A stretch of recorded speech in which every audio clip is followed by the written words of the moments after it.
Hello and welcome everybody to the first ever episode of Learning Python Flask web application. Not sure what exactly the title of the course is going to be, but it's basically like a little tutorial series, probably about 20-30 videos, give or take. Today's first episode is going to be focused on installing Python. If you're on a Linux device, if you don't know Linux operating system, if you're not using Windows and you're using Linux or Mac OS, most likely you already have Python installed. If you just open up a terminal,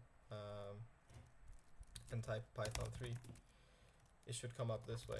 You can also try Python or py. Any of these commands are shortcuts for Python. So if you already have Python and ideally a version 3.10 or above, then you should be good.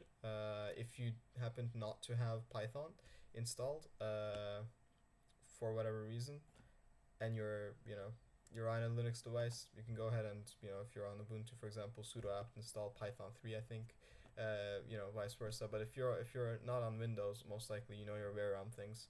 If you're on Mac, again, I think it comes pre-installed on Mac as well. But if you're not able to install it, or if you're on Windows, you just go to python.org, which is the official website of the Python language. You go to downloads, and here you can literally press this yellow button. It'll automatically analyze which operating system you're using as well. It's going to give you the latest stable version of Python, which currently seems to be 3.12.5. Yeah, you can see more information on the other releases here, but that's not really relevant to the tutorial here.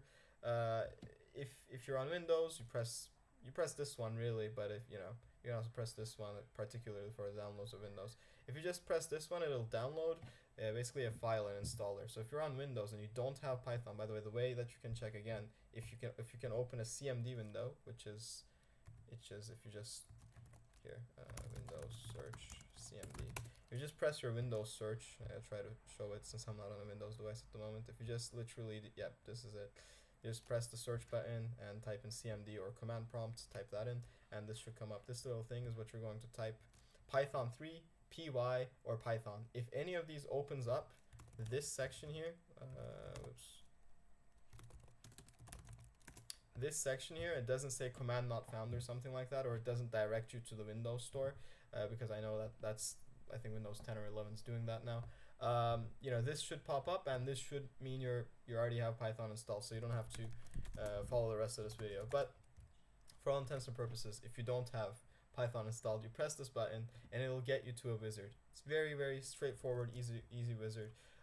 In fact, Python on Windows 10. I'll walk through a tutorial which is 100% gonna show the wizard. Let's see. Okay, this is the wizard. So you got to make sure that the Python exe is added to path. You got to make sure this is checked. So basically, after you download this Python thingy here, if you don't already have it, when you run the wizard, it's going to be kind of like an installation file wizard thingy. The setup here, it'll look something like this. And you can add python.exe to path. That's very important. You should 100% install pip. This is very important as well. And you should install PyLauncher. Very important. And yeah, those are the main things really. If you install this IDLE, it'll also give you a nice little development environment where you can code like in a noding app type of thing, and then run it from there directly as well. It's not too bad. In any case, after you install, afterwards things should be good. You should be good to go and be able to run Python from your terminal. All you have to do again is open up command prompt and type in Python 3, press enter, see if something comes up. If it doesn't, try restarting your computer.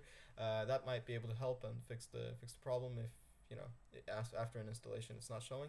And if any problems you're facing, most likely you can consult it with the latest ChatGPT or Google it, but if those don't seem to help, feel free to ask in the comments section below. And that comes to the end of this video. I appreciate you stepping by. I hope that this remaining course is going to be something that's beneficial to you, and I wish you all the best and much peace.